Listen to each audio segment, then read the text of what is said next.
बिस्मिल्लाहिर्रहमानिर्रहीम। अस्सलाम वालेकुम। आज आप लोगों के साथ लाहौरी तवा चिकन बनाने की रेसिपी शेयर करने जा रही हूँ और ये बहुत ही कमाल की रेसिपी है। इंशाल्लाह ताला मेरे तरीके से आप बनाएंगे ना तो आपको मज़ा ज़रूर आएगा, ना तो आपके पैसे ज़ाया होंगे और ना ही आपकी मेहनत ज़ाया होगी। और ये ऐसी कमाल की चिकन की रेसिपी है जिसे आप पहली बार भी बनाएंगे ना तब भी परफेक्ट बनेगी। कोई भी ओकेजन हो, सेलिब्रेशन हो, घर में दावत हो या फिर संडे स्पेशल में कुछ अच्छा सा बनाना चाह रहे हो तो चिकन की ये रेसिपी बेस्ट है। तो आज मैं बनाने जा रही हूँ एकदम लाहौरी स्टाइल में जायकेदार लाहौरी तवा चिकन। बनाना बहुत ही आसान है तो रेसिपी को एंड तक देखिएगा। मेरी आप सब लोगों से हम्बल रिक्वेस्ट है, अच्छी लगे तो लाइक कर दें और चैनल को भी सब्सक्राइब कर लें। तो चलिए फिर रेसिपी बनाना स्टार्ट कर लेते हैं। बिस्मिल्लाहिर्रहमानिर्रहीम। तो ये जायकेदार और ज़बरदस्त रेसिपी बनाने के लिए यहाँ पे मैंने चिकन ले ली है 1 kg और इसे अच्छी तरह से साफ़ कर लिया। अच्छी तरह धोने के बाद मैंने इसे अच्छी तरह से साफ़ कर लिया, इसका पानी खुश्क कर लिया। अब इसमें इस तरह से कट्स लगाएंगे, गहरे वाले कट लगाने हैं। इस तरह से सारे पीसीस को कट लगाएंगे और इनको एक साइड पे अब रख लेते हैं। यहाँ पे मैं आपको चेक करवा देती हूँ। ये देखें इस तरह से मैंने गहरे वाले कट्स लगा लिए। अब एक बॉल लेंगे और सारा चिकन इसमें शामिल कर देंगे और अभी ये चिकन के ऊपर डाल लेंगे वाइट विनेगर 1 कप के बराबर। और विनेगर शामिल करने के बाद अच्छी तरह से मिक्स करेंगे और कवर करके आधे घंटे के लिए रेस्ट पे छोड़ देंगे। सिरका डालने का मकसद ये है कि इसमें जो चिकन में होता है ब्लड वगैरह होता है वो अच्छी तरह से निकल जाता है और चिकन अच्छी तरह साफ़ हो जाता है। यहाँ पे आधा घंटा हो चुका है चिकन को रखे हुए सिरके में। अब मैंने अच्छी तरह से वॉश कर लिया चिकन को और अब इसमें शामिल करते हैं कुछ स्पाइसेस। सबसे पहले इसमें मैं शामिल कर रही हूँ यहाँ पे लेमन जूस 2 टेबलस्पून के बराबर। अदरक का पेस्ट शामिल कर दिया 1 टेबलस्पून और अब इसमें मैं शामिल कर रही हूँ लहसुन का पेस्ट, ये भी 1 टेबलस्पून के बराबर। 200 ग्राम इसमें मैंने दही शामिल कर दिए। आप दही की क्वांटिटी अपने चिकन के हिसाब से कम या ज़्यादा कर सकते हैं और बाकी मसाले जो मैंने इसमें शामिल किए उनकी क्वांटिटी भी कम या ज़्यादा कर सकते हैं। अब इसमें मैं शामिल कर रही हूँ नेशनल का तंदूरी मसाला। आप अपनी मर्ज़ी से किसी भी ब्रांड का मसाला यूज़ कर सकते हैं। मैं यहाँ पे नेशनल का यूज़ कर रही हूँ और यहाँ पे मैं किसी भी कंपनी की ब्रांडिंग नहीं कर रही हूँ। मुझे नेशनल का मसाला पसंद है इसलिए मैं नेशनल का मसाला यूज़ कर रही हूँ। आप किसी भी कंपनी का मसाला यूज़ कर सकते हैं। अब यहाँ पे मैंने जो मसाला है ये तकरीबन 3/4 डाल दिया। एक पैकेट मैं वहाँ यहाँ पे 1 kg चिकन यूज़ कर रही हूँ इसलिए मैंने पैकेट के 3 हिस्से इसमें शामिल किए हैं। अगर आप 1.5 किलो चिकन यूज़ कर रहे हैं तो फिर आपने पूरा पैकेट इस्तेमाल कर लेना है।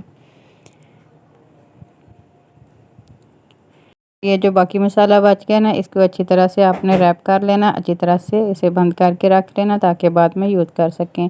अब इसमें मैं शामिल कर रही हूँ चिकन में 1 चुटकी के बराबर फूड कलर।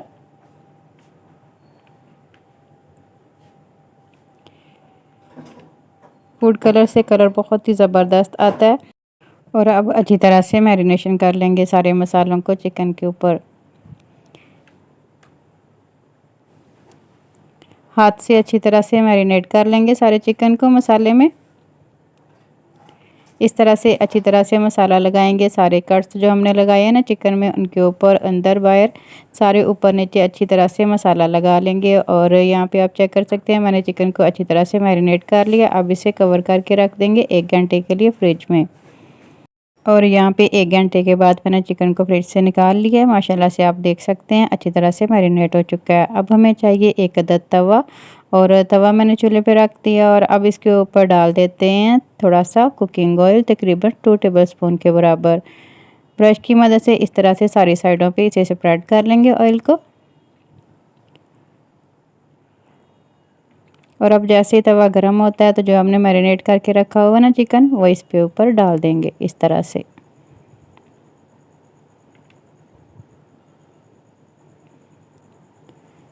चिकन शामिल करने के बाद जो मसाला बाकी बच गया वो भी ऊपर इस तरह से डाल देंगे ताकि हमारी कोई चीज़ भी ज़ाया ना हो।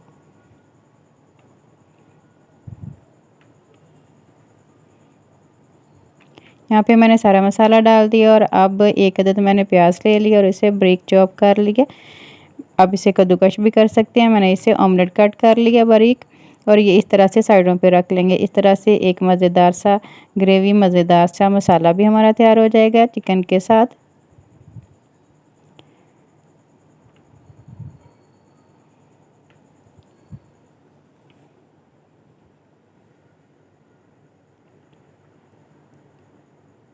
और साथ ही कुछ सब्ज़ मिर्चें लंबाई में काट के तकरीबन 3 से 4 अदद वो इस तरह से रख देंगे सारी साइडों पे।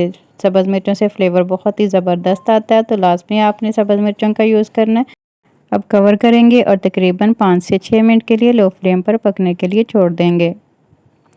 यहाँ पे तकरीबन मैं 5 मिनट के बाद लिड हटा रही हूँ और ये देखिए मसाला सारी साइडों पे अच्छी तरह फैल चुका है। जितना भी हमने दही डाला था ना, उसने पानी छोड़ दिया और मसाला भी अच्छी तरह पक चुका है। अब इसकी साइड चेंज करेंगे और जितना भी मसाला ये साइडों पे फैला हुआ है ना, वो सारा हमने इकट्ठा कर देना चिकन के साथ।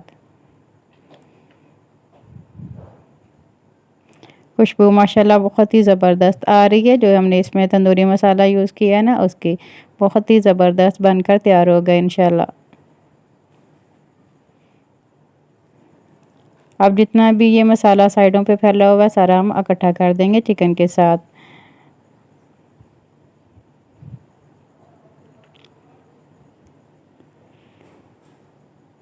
कवर करेंगे और दोबारा से 5 मिनट के लिए लो फ्लेम पर पकने के लिए छोड़ देंगे। यहाँ पे तकरीबन मैंने टोटल 10 मिनट के लिए चिकन को कुक किया और चेक कर लेते हैं। ये देखिए माशाल्लाह से अच्छी तरह से ये कुक हो चुका है, अंदर तक ये पक चुका है। और अब लास्ट पे एक काम हमने ये करना है कि कुकिंग ऑयल लेंगे और इस तरह से ब्रश की मदद से लेग के जो पीसीस हैं, हमारे जो चिकन के पीसीस हैं, इनके ऊपर लगा देंगे ताकि एक ज़बरदस्त सी शाइन आए हमारे चिकन के ऊपर और ये अंदर तक जूसी भी हो। और अब ऑयल लगाने के बाद चिकन को एक ज़बरदस्त सा स्मोकी फ्लेवर देने के लिए इसको थोड़ा सा स्मोक देंगे। इस तरह से एक कोयला गरम करेंगे और इसके ऊपर थोड़ा सा कुकिंग ऑयल इस तरह से डाल देंगे और कवर करके रख देंगे तकरीबन 2 से 3 मिनट के लिए। और 2 मिनट के बाद यहाँ पे मैंने लिड हटा दिया और अब ये जो कोयला है इसे बाहर निकाल देते हैं। और अब दोबारा से इसे कवर करेंगे और थोड़ी देर के लिए ऐसे ही पड़ा रहने देंगे। इसके बाद इसे सर्व करेंगे। और माशाल्लाह माशाल्लाह लुक देखिए कितनी ज़बरदस्त आई है। माशाल्लाह से बहुत ही ज़बरदस्त और जायकेदार बनकर तैयार हुआ है। और आप ये ज़बरदस्त सा लाहौरी तवा चिकन सर्व कर सकते हैं तंदूरी नान के साथ या फिर चपाती के साथ। और इसके साथ आप कोई सा भी सॉस सर्व कर सकते हैं, केचप या फिर दही की चटनी साथ सर्व करें। बहुत ही ज़बरदस्त बनकर तैयार हुआ है ये लाहौरी तवा चिकन। उम्मीद करती हूँ आज की ज़बरदस्त सी रेसिपी आपको बहुत ही पसंद आई होगी। रेसिपी अच्छी लगी हो तो ट्राई ज़रूर कीजिएगा और ट्राई करें तो अपना फीडबैक ज़रूर दीजिएगा। मुझे आपके प्यारे से कमेंट का इंतज़ार रहेगा। उम्मीद है आज की ज़बरदस्त सी रेसिपी आपको बहुत ही पसंद आई होगी। रेसिपी अच्छी लगी हो तो वीडियो को लाइक और चैनल को सब्सक्राइब करना ना भूलिएगा। अपना बहुत सा ख्याल रखिएगा। मुझे दीजिए इजाज़त और आज के वीडियो का इख्तिताम करती हूँ इस दुआ के साथ कि अल्लाह ताला आप सबको दुनिया आखिरत की तमाम खुशियाँ अता फ़रमाए। अल्लाह ताला आप सब की तमाम दीनी और दुनियावी मुश्किलात को आसान फ़रमाए। आमीन सुम्मा आमीन। अल्लाह हाफ़िज़। और हमेशा की तरह मेरे साथ हम आवाज़ होकर बोलें, पाकिस्तान ज़िंदाबाद।